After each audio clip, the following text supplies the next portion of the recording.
Let's get numb with some benzocaine.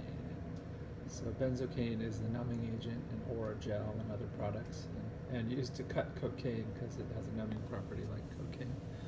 So here we are, we're going to measure this out. The key with benzocaine here, it has a number of functional groups. It has an amine, which actually we should maybe call an aniline. It's not quite as basic as a normal amine. So we have this here, and that lone pair is the key, you'll see.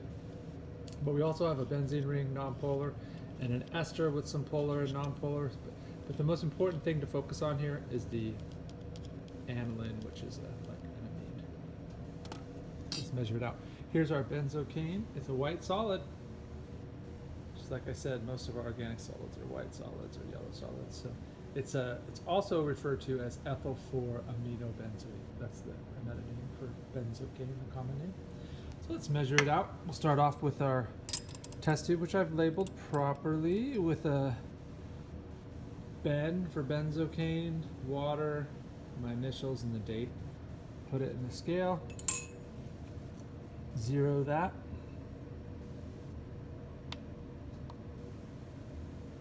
There we go. Then I will add my benzocaine by just taking this jar, opening it up, and just pouring it in my test tube, right? That's what I want to do. Just dump it in there while it's on this. No. We want to take the test tube out of the scale. Add it.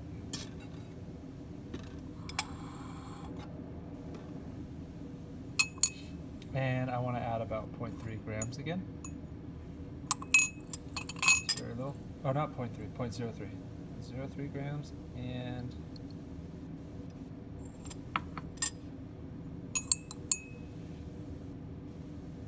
that's 30 milligrams, 0.03 grams. Let's see what we got. Not quite there. That's about 5 milligrams, and I want 30 milligrams, so I got to go more than that. Now I have an idea that like that much visually is about 5 milligrams, so I can try to add a little more on this next scoop. Got some bad stuff in here. It looks like looks like some impure benzocaine. Okay, I got more that time. And let's see what we get. It's getting there. Need about 5 milligrams, 4 milligrams more. Taking it out of the scale to add that.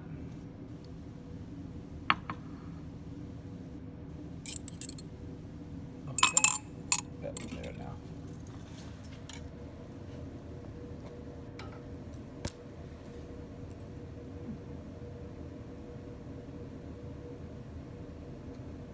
It's pretty close. I'll do one more.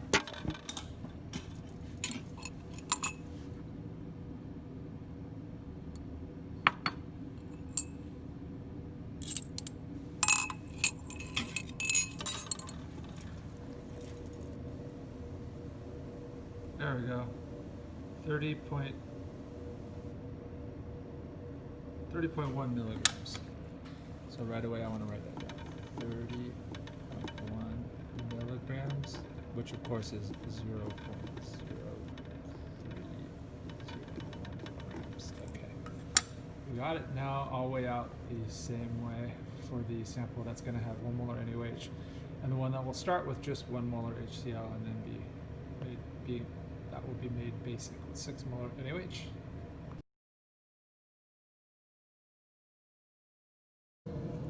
Benzocaine and water. Let's see if it happens. See, not it happens, but what happens. So we'll add the deionized water, neutral deionized water, about 1 milliliter. So far, does not look like it's dissolving. Let's stir it though. 30 seconds. 1, 2, 3. Okay, 30 seconds gone by, and it's still not soluble.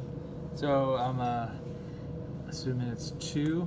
It's got too much non-polar area to be soluble in the very polar water. Now we'll try the 1 molar NaOH, which is still mostly water, but it also has about 1 molar hydroxide. 1 molar hydroxide. So will a reaction take place? We have hydroxide in there and basically an amine. Do hydroxide and an amine react? Is that one of our big 4 reactions? No. It should react. So no reaction. This means that we just basically repeating the first experiment. Will benzocaine dissolve in water? Because this is mostly water. Let's stir it though, give it a chance. 1, 2. How does it look? Does it look like it's dissolving? Not much at all. It looks similar to the just pure water as was predicted. So does not look too soluble in 1 molar NaOH. Next up, 1 molar HCl. 1 molar HCl. It's mostly water again, but it has 1 molar hydronium and 1 molar chloride with that water. And will that dissolve it? Looking like it's already dissolving, huh? Is there a reaction that takes place between the water and the amine? No. Is there a reaction that takes place between the the chloride and the amine? No. But what about the hydronium and the amine? Yes. So let's stir this up. It looks like it's dissolving in the reaction, evidence of the reaction that took place to give the organic molecule charge and make it more water soluble. Looks like it's dissolved pretty well. Almost all of it's dissolved. I see just a few little specks. But overall, the 1 molar HCl does dissolve the benzocaine.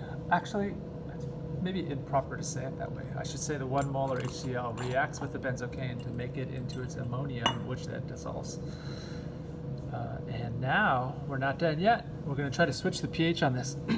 Before we switch the pH though, why don't we check this particular pH? Make sure it's acidic like we assume it is. What I could do is take just a small bit of pH paper, tiniest piece, put it on a paper towel, put my spatula back in here, get it wet, and then come over and see what it does to the pH paper. Yep, that is definitely acidic. So now let's switch the acidity. So if I want to switch the acidity, I've got some 1 molar NaOH and I also have some 6 molar NaOH. Which one should I use? The 1 molar NaOH where I'll have to add at least a milliliter. I'll have to double the volume. Or should I come over and grab the 6 molar NaOH where I'll only have to...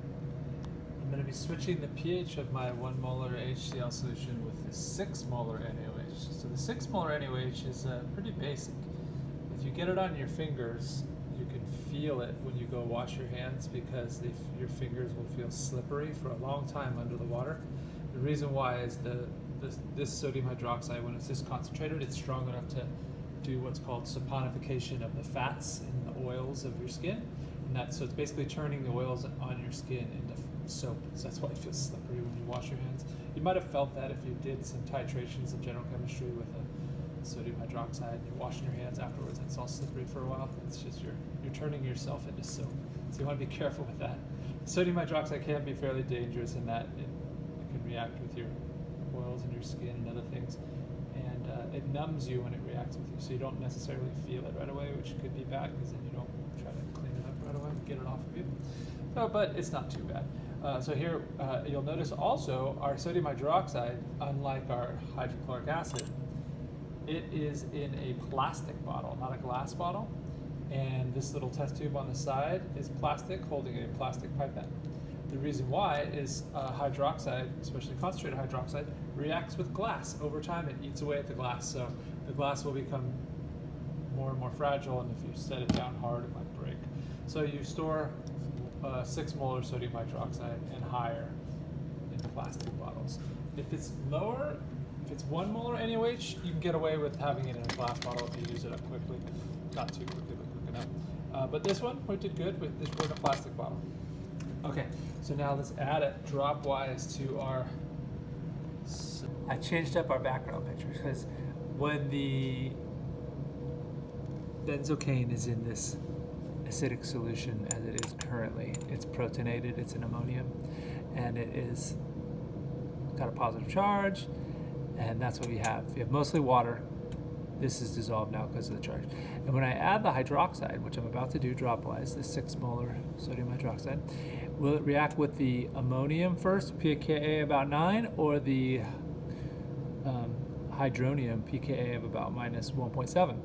So what's a stronger acid? 9, minus 1.7? That's a much stronger acid. So the hydroxide it'll react with whatever it runs into first, but after it reacts with this, this could be reprotonated if there's excess hydronium still around, and it'll prefer to react with the hydronium. So let's check it out.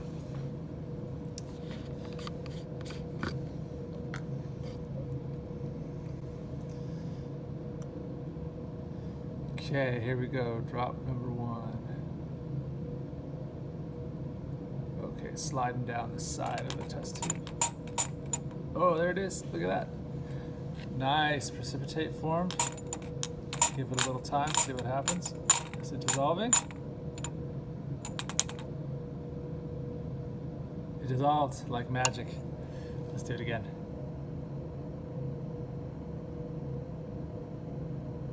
One more drop. Precipitate formed. Swirl it around. Dissolved.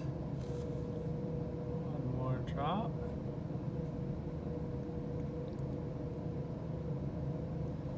There we go. Is it dissolving? It looks like it's persisting a bit. No, it's going away. Let's check the pH. Let's see.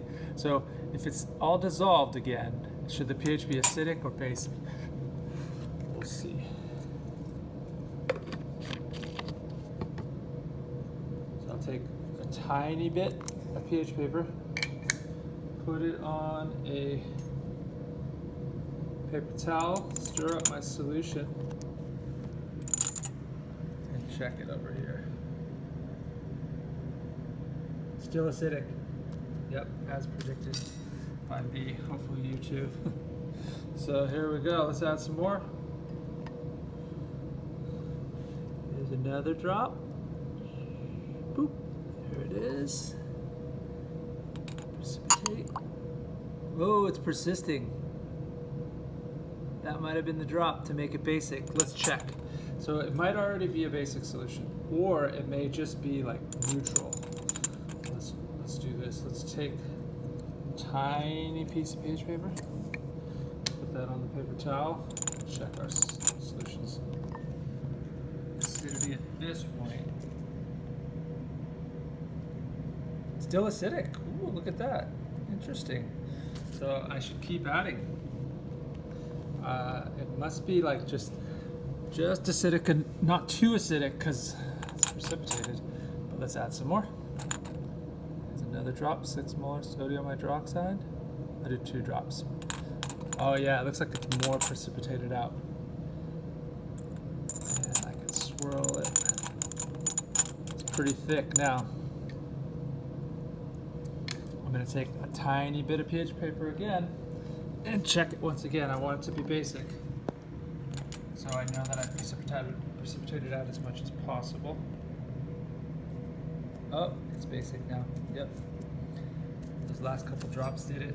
So yeah, when we add enough 6 molar NaOH, I think it was maybe about 6 to 8 drops, I didn't count, the pH will go from acidic to basic, and your ammonium will be deprotonated to now a neutral organic molecule, which will not be soluble in water, as we saw when it was just in pure water, it wasn't soluble. So there we have it. Hope you enjoyed it. We're finished collecting data for the experiment, so it's time to clean up.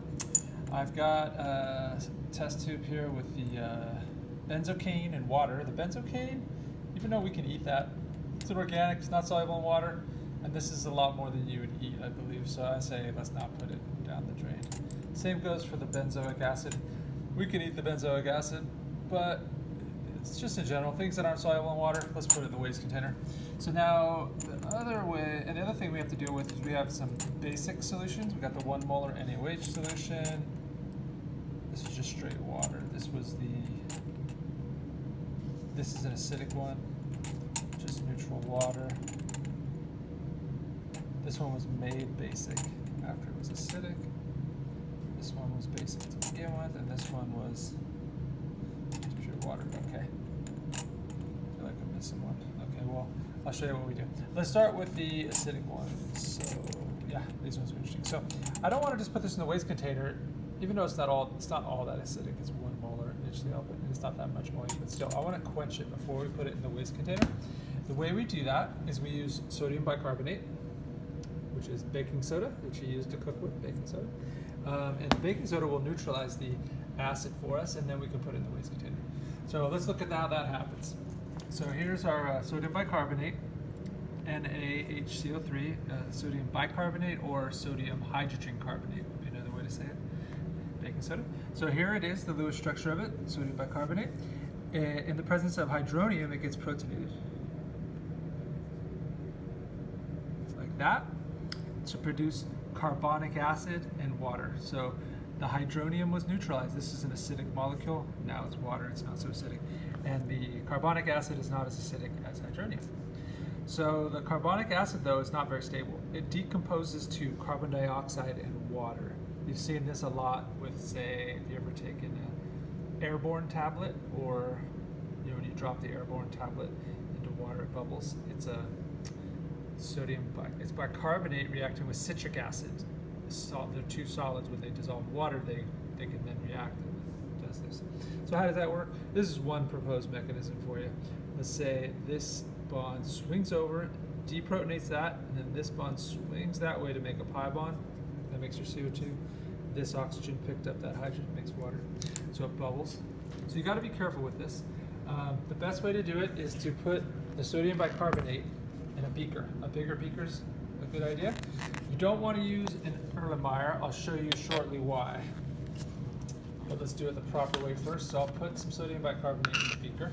Just kind of dump a little in there. Oh, that's probably enough. I can add more if needed. And then I take my acidic solution. This one is the 1 molar HCl with benzoic acid. And when I pour it on the sodium bicarb, you'll see it bubble. Yeah, nice, huh? That bubbling is the release of carbon dioxide gas. So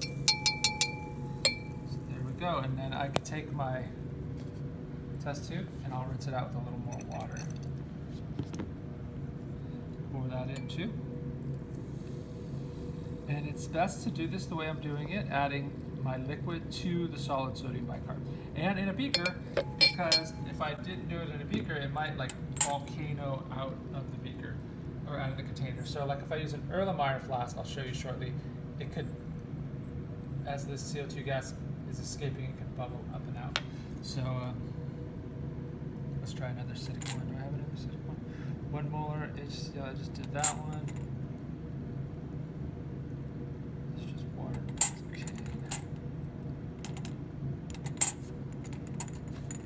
Okay, this one was made acidic because it had 1 molar. This one had 1 molar NaOH, and then I switched the pH with nope, I didn't do that. It's this one. Yeah. So this one's got 1 molar NaOH, and then I switched it to acidic with 6 molar HCl. So watch what happens when I drop this one in there. Yeah, it's bubbling right away, huh? And it's safely bubbling because it's in a beaker, has a lot of surface area to bubble out of. Now I'll add a little bit of water to this. Rinse out the rest of it. There we go. Okay, so I've got that quenched. I got that one quenched. Now for my sodium hydroxide, I also use sodium bicarb to quench it. And since I don't have much liquid in here, and the fact that I have solid sodium bicarb left, this should be neutral now. I feel safe adding my sodium bicarb now. I mean my basic solutions to this as well. But out of curiosity, let's check the pH of this. This will be interesting to see if the pH is neutral like I said it is. So I'll take a very small piece of pH paper, as always, and put it on paper towel, and then put a spatula into my solution, and then touch the pH. Let's see. So here it is. My prediction is, since I see solids still in there, that this solution is neutral, not acidic. Let's add it, and look at that. Looks pretty neutral. Yeah, it's a little bit green, a light green, so it might be a pH of about 7. Yeah, looks about right. Okay, so now my sodium hydroxide solutions can go in here, and they aren't going to have the fancy bubbling reaction, but they are going to be quenched. I'll show you. I'll show you how that works. Let me just add this one, and so I'll add those. So you don't get the benefit of seeing bubbling when you're quenching a solution that's basic, but you do know that it's quenched if, after you swirl it around and give it a little time, if there's still solid sodium bicarb in there, it should be quenched. But if you want to make sure, you can go ahead and check the pH again. So let me see, I'll try it again on the same piece of pH paper. Look, it's got a little more basic. Yeah, it's greener. It's more about pH 8 now, but that's fine. Let me show you what happens with this in terms of the reaction. So when I add the sodium bicarb to the solution that's basic, it just deprotonates the bicarb. This bicarbonate, this molecule, is amphoteric. It can act as a base and as an acid. So that's why it can quench both acids and bases. It like this. So we take this strong base hydroxide and neutralize it. It becomes a weak base, water, and carbonate. Carbonate's a relatively weak base, but it's definitely weaker than hydroxide. There we go. So now I can put this, rinse this with a little water into the waste bottle along with the others. Now I'm over at the fume hood with the waste container. Oh, right, let's grab a fume hood. So this is a fume hood. These are 3 fume hoods. The way they work is we have powerful fans on the roof of the building, and they're hooked up to some duct. This metal ducting tubes, and the fans are sucking air into the fume hood and up and out. So when I'm working with something like this in the fume hood, the fumes, I don't really have to breathe much of it because most of it's sucked. Most of the air around me is sucked up and out. So fumes in here get sucked up and out so that I don't have to breathe them. Okay, so let's dispose of this waste container, this waste here. I'll just neutralize waste. Alright, so I got most of it out. Maybe I'll give it just a little water rinse.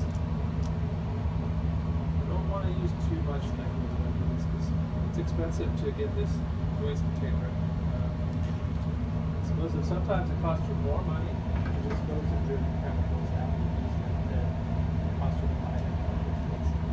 And it's a benefit in mind not to use too much. Alright, now these guys have a little bit of residual, maybe benzoic acid or benzocaine. If I see a little bit of solid in there, I could add a little bit of acetone. That should dissolve it. I might just do that to the rest of it. I don't want to use a lot of this acetone because once again, I'm wasting reagent and it's costs us money.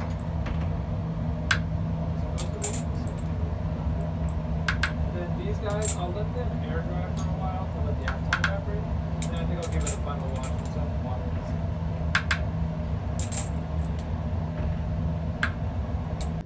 I said earlier it's best to quench acids with sodium bicarbonate inside of a beaker, because when you add the acidic solution, it's going to generate carbon dioxide gas. It's going to want to bubble out, and this gives you a lot of room to bubble out. And you also want solid in there first, then the liquid. That's better. So I said not to use an Erlenmeyer with sodium bicarb. So let's try that to see why I said that. I have approximately 2 molar HCl here. I'm going to add it to the sodium bicarb in the wrong way. This sodium bicarb should be in a big beaker. Let's add it to a small Erlenmeyer and see what happens. Trying to quench my acid. Oh no! I made a volcano. See how it volcanoes out? Because there's just not enough room for it to escape. So if I switched it up, if I said, oh no, I could do this the right way now, I'm going to add this to a beaker with more surface area and slowly add my solid, my liquid. There we go. It's looking pretty good. So it has a lot of room to bubble and not spill out and over. The other thing I said too is don't add I don't know if I said this, but it's best to add the liquid as I showed you to the solid. It's not as good to add the solid to the liquid because that can also froth up and bubble. Let's try it. Okay, let's see if I add the solid to the liquid. Yeah, it's bubbling a lot and it could volcano out. It looks like it's not in this case, but it was close. Much safer